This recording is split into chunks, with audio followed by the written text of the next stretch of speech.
Hey guys, this is me Priya. Welcome back to Priya's View. Last video business art, science or profession அப்படின்றத பத்தி பார்த்தோம். அத பத்தி பார்க்கணும்னு நினைச்சீங்கன்னா வீடியோக்கு மேல பின் பண்ணிருக்கேன். பிளஸ் வீடியோட எண்ட்ல மென்ஷன் பண்ணிருப்பேன். மறக்காம செக் பண்ணி பாருங்க. Let's get into the video.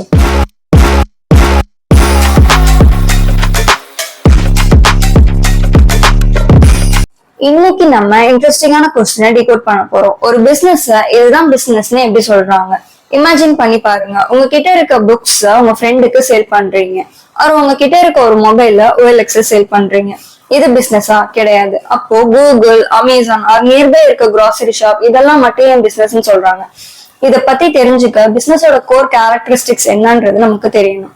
இந்த கேரக்டரிஸ்டிக்ஸ் தான் பிசினஸோட ட்ரூ ஐடென்டிட்டி என்னன்றதை டிசைட் பண்ணும். ஒவ்வொரு ஆக்டிவிட்டிக்குமே ஒரு ஸ்ட்ரக்சரல் பேட்டர்ன் இருக்கு.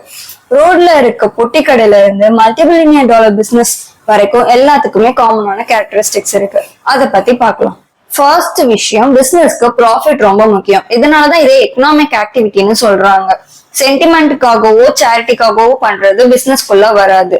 எக்ஸாம்பிளுக்கு உங்க அம்மா உங்க மேல இருக்க அஃபெக்ஷனால குக் பண்ணி கொடுக்குறாங்க, இது பிசினஸ் கிடையாது. அதுவே உங்க அம்மா வெல்த் எதிர்பார்த்து ஒரு ஹோட்டல்ல குக் பண்ணி கொடுக்குறாங்க, அங்கதான் பிசினஸா மாறுது.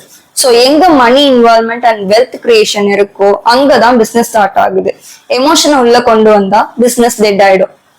ரெண்டாவது, பிசினஸ்னா குட்ஸ் அண்ட் சர்வீசஸ் இருக்கணும்.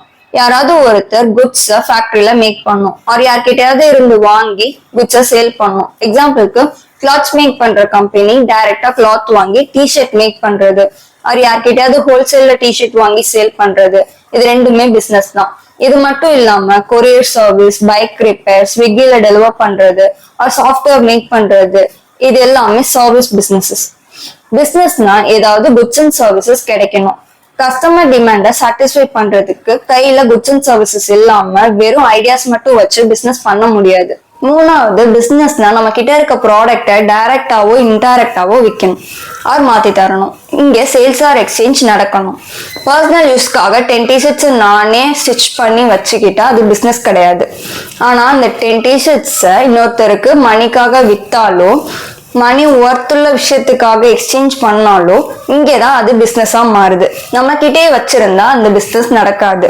ஒரு ப்ராடக்ட் ஒரு ஹேண்ட்ல இருந்து இன்னொரு ஹேண்டுக்கு டிரான்ஸ்பர் ஆகியே தீரணும். நாலாவது, பிசினஸ்னா கண்டினியூஸா நடக்கணும். அதாவது ரெகுலாரிட்டி அண்ட் கண்டினியூட்டி இருக்கணும்.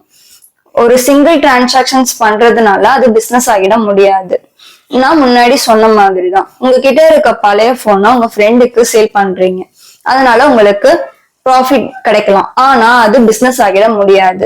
ஹோல்சேல்ல மொபைல் போன்ஸ் வாங்கி டெய்லி ஆர் வீக்லி வித்தா அதுதான் பிசினஸ். தொடர்ச்சியா ஆன்கோயிங் டிரான்சாக்சன்ஸ் நடக்கணும். அஞ்சாவது, ப்ராஃபிட் மோட்டிவ். நம்ம ஏன் இவ்வளவு கஷ்டப்பட்டு இன்வெஸ்ட்மெண்ட் பண்ணி ஒரு பொருளை சேல் பண்றோம்? மணி ஏர்ன் பண்ணதான், ப்ராஃபிட் பார்க்கதான். ப்ராஃபிட் இல்லாம ஒரு பிசினஸ் லாங் டேர்ம் ரன் பண்ண முடியாது. growth அண்ட் எக்ஸ்பேன்ஷன் நடக்காது. காஸ்ட் பிரைஸை விட செல்லிங் பிரைஸ் அதிகமா வச்சு ப்ராஃபிட் பாக்குறது தான் பிசினஸோட மெயின் டிரைவிங் ஃபோர்ஸே. ப்ராஃபிட் இல்லாம பிசினஸ் க்ளோஸ் ஆயிடும். பிசினஸ்க்கு ப்ராஃபிட் தான் ஹார்ட் ஒர்க்குக்கான ஒரு ரிவார்டே.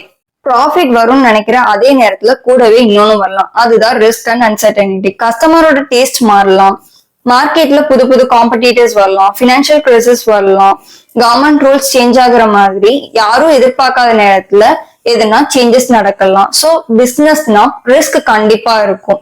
நான் மணி போடுறேன், ரிஸ்கே இல்லாம எனக்கு ரிட்டர்ன் வரணும்னு நினைக்கிறது பிசினஸ்க்கு செட் ஆகாது. ரிஸ்க் ஹேண்ட்லிங் தான் ரியல் ஆண்டர்பிரினர்ஷிப்பே. ஆறாவது, கஸ்டமர் சாட்டிஸ்பாக்சன். நம்ம என்னதான் பொருள் செஞ்சாலும் லாபம் பார்த்தாலும் கஸ்டமருக்கு அந்த ப்ராடக்ட் பிடிக்கணும், அவங்களோட நீட்ஸ் ஃபுல்ஃபில் ஆகணும், அவங்களோட ப்ராப்ளம் சால்வ் ஆகணும். அப்பதான் கஸ்டமர்ஸ் அடுத்து லாயல் கஸ்டமர்ஸ் நம்ம கிட்ட திரும்ப வருவாங்க. கஸ்டமர் சாட்டிஸ்பாக்சன் இல்லைன்னா லாங் டேர்மா அந்த பிராண்டால வளர முடியாது. ஏழாவது, இந்த மாடர்ன் வேர்ல்ட்ல பழசே வச்சுட்டு பிசினஸ் பண்ண முடியாது. ஆப்பிள் அண்ட் சாம்சங் எடுத்துக்கோங்க. வருஷம் புது ஃபீச்சர்ஸ் கிரியேட் பண்ணலன்னா மக்களுக்கு இந்த ப்ராடக்ட்ஸ் போர் அடிச்சு போயிடும். ஸோ கான்ஸ்டன்ட் இன்னோவேஷன் இருக்கணும், நியூ டெக்னாலஜிக்கு அடாப்ட் ஆயிருக்கணும், ப்ரொடக்ஷன் ப்ராசஸ்ல இம்ப்ரூவ்மெண்ட் இருக்கணும். அப்போதான் பிசினஸ் ஆக்டிவா இருக்கும். கடைசியா, நம்ம பண்ண பிசினஸ் இல்லீகலா இருந்தா பேன் பண்ண ப்ராடக்டை வச்சு ட்ரேட் பண்ணா அது பிசினஸ் கிடையாது. Operations and trade activities government ரூல்ஸ்க்கு, ரெகுலேஷன்ஸ்க்கு அண்ட் லாஸ்க்கு எல்லாத்துக்குமே கட்டுப்பட்டு இருக்கணும். லீகல் பிசினஸ் மட்டும்தான் லாங் டேர்ம் ரன் ஆகி நிற்கும். நான் இந்த ரிசர்ச்ல என்ன லேர்ன் பண்ணேன்னா, நம்ம பார்த்த இந்த கேரக்டரிஸ்டிக்ஸ் எல்லாமே நான் ஃபர்ஸ்ட் வீடியோல சொல்லியிருந்த problem plus solution is equal to reward இந்த ஃபார்முலாவோட செக் பாயிண்ட் தான். ரெகுலரா ப்ராப்ளம் சால்வ் பண்ணா ரெகுலாரிட்டி, சொல்யூஷனை ப்ராடக்டா மாத்தினா ப்ரொடக்ஷன், ப்ராஃபிட்டை ரிவார்டா மாத்தினா அது economic activity and profit motive. அத கஸ்டமருக்கு பிடிச்ச மாதிரி கொடுத்தா கஸ்டமர் சாட்டிஸ்பாக்சன். நான் இந்த வீடியோல ஸ்டார்டிங்ல சொல்லியிருந்தேன்ல, ஒரு இன்ட்ரெஸ்டிங்கான கொஸ்டின் டிகோட் பண்ண போறோம்னு. ஒரு பிசினஸ் இதுதான் பிசினஸ்னு எப்படி சொல்றாங்க அப்படின்னு அதை சம்மரியா பார்க்கலாம். லாபத்துக்காக ரிஸ்க் எடுத்து ரெகுலரா லீகலா குட்ஸ் அண்ட் சர்வீசஸ் கஸ்டமர்ஸ்க்கு கொடுத்து சாட்டிஸ்ஃபை பண்றதுதான் பிசினஸ். ஓகே கைஸ், நீங்க உங்க பிசினஸ்ல நான் சொன்ன இந்த கேரக்டரிஸ்டிக்ஸ் எல்லாம் இருக்கான்னு செக் பண்ணி கமெண்ட் செக்ஷன்ல சொல்லுங்க. இதே மாதிரி பிசினஸ் பத்தி தெரிஞ்சுக்க மறக்காம என் சேனலை சப்ஸ்கிரைப் அண்ட் ஷேர் பண்ணி சப்போர்ட் பண்ணுங்க. See you all in the next video. Thanks for watching. Bye.